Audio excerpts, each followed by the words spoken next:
خيركم من تعلم القرآن وعلمه.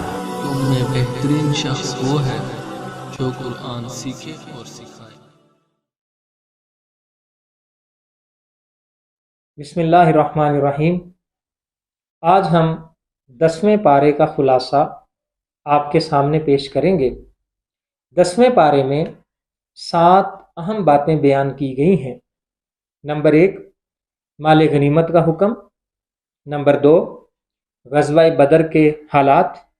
نمبر 3، اللہ تبارک و تعالیٰ کی مدد اور نصرت کے اسباب۔ نمبر 4، جنگ کے متعلق ہدایات۔ اور نمبر 5، ہجرت اور نصرت کے فضائل۔ نمبر 6، مشرکین اور اہل کتاب کے ساتھ قتال۔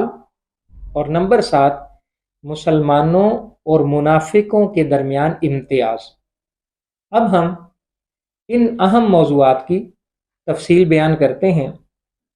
سب سے پہلے مال غنیمت کے حکم کے بارے میں یہ قاعدہ دیا گیا کہ مال غنیمت کے 5 حصے کیے جائیں گے۔ ان میں سے ایک حصہ نبی اکرم صلی اللہ علیہ وآلہ وسلم اپنے لیے، اپنے اقربا کے لیے، یتیموں کے لیے، مسکینوں کے لیے اور مسافرین کے لیے استعمال کر سکتے ہیں، جبکہ باقی جو 4 حصے ہیں وہ مجاہدین میں تقسیم کیے جائیں گے۔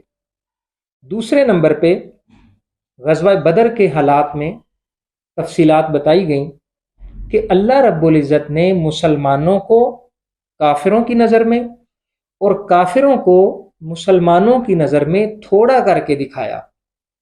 اسی طرح یہ بھی بتایا گیا کہ شیطان مشرکین کو دلاسے دیتا تھا، ان کو تسلیاں دیتا تھا کہ میں تمہاری مدد کروں گا، اور دوسری طرف اللہ رب العزت نے مسلمانوں کی مدد کے لیے آسمان سے فرشتے اتار دیے۔ تیسرے نمبر پہ اللہ رب العزت کی نصرت کے 4 اہم اسباب بیان کیے گئے ہیں۔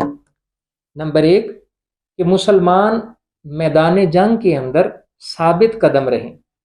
نمبر 2، وہ حالت جنگ کے اندر بھی اللہ رب العزت کا ذکر کرتے رہیں۔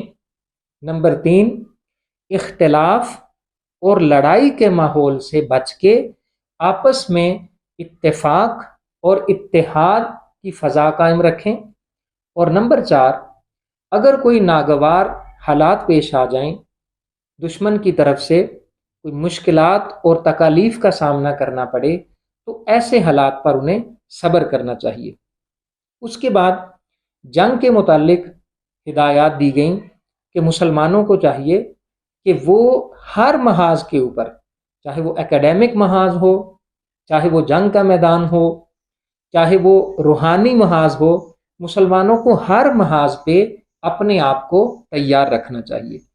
اور پھر جن لوگوں نے اللہ رب العزت کی خاطر اپنے گھروں کو چھوڑا، یعنی ہجرت کی، ان کے بارے میں بتایا گیا کہ یہی لوگ سچے ہیں، اللہ نے ان کے گناہوں کو معاف فرما دیا اور ساتھ ہی ان کے ساتھ رزق کریم کا وعدہ فرمایا ہے۔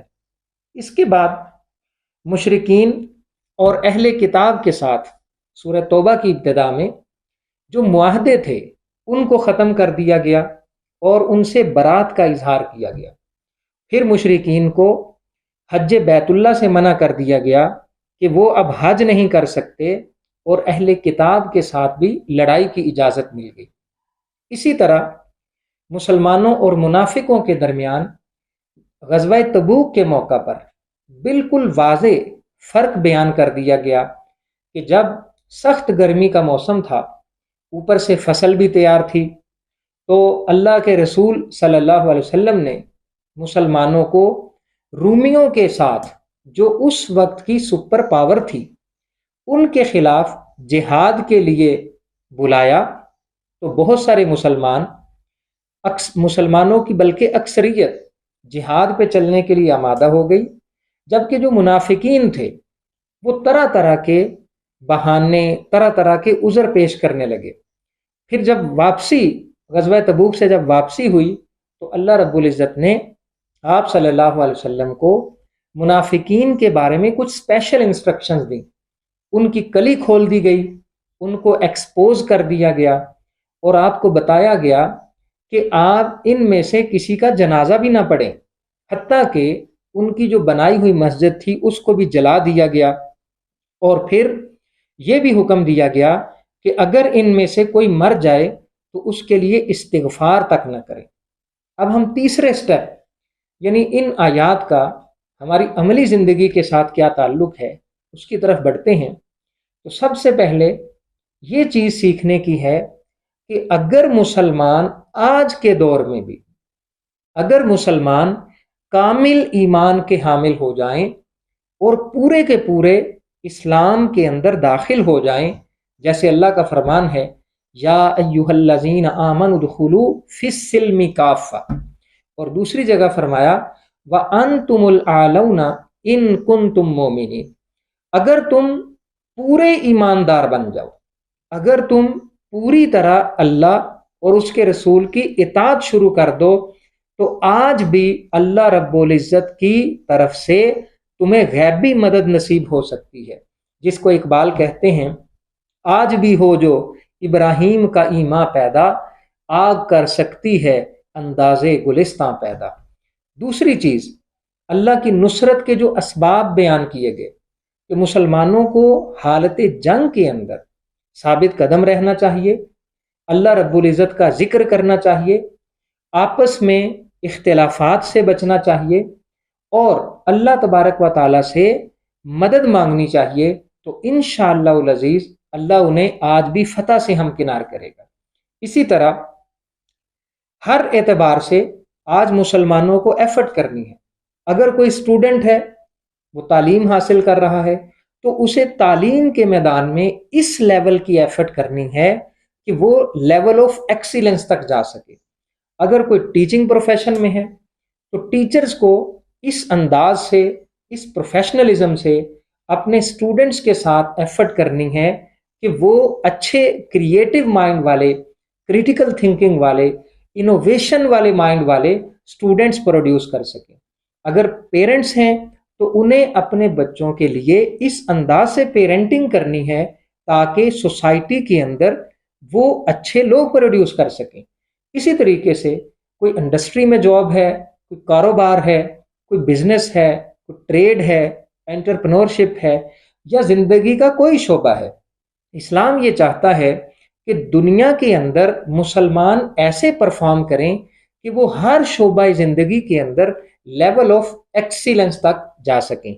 इसी को सूरतुल बकरा के अंदर फरमाया कि रब्बना आतिना फिद दुनिया हसना व फिल आखिरती हसना, यानी इस्लाम मुसलमानों को सिर्फ आखिरत में कामयाब देखना नहीं चाहता, बल्कि इस्लाम ये चाहता है कि मुसलमान इस दुनिया के अंदर भी लेवल ऑफ एक्सीलेंस तक जाएं और आखिरत के अंदर भी वो कामयाबी हासिल करें।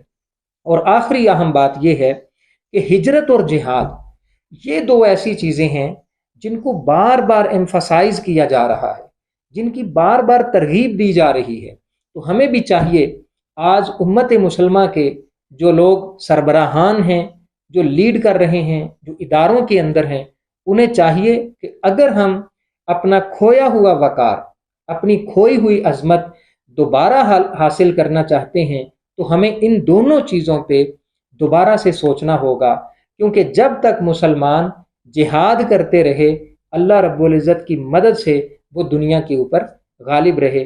अल्लाह रब्बुल इज़्ज़त हमें अमल की तौफीक अता फरमाए।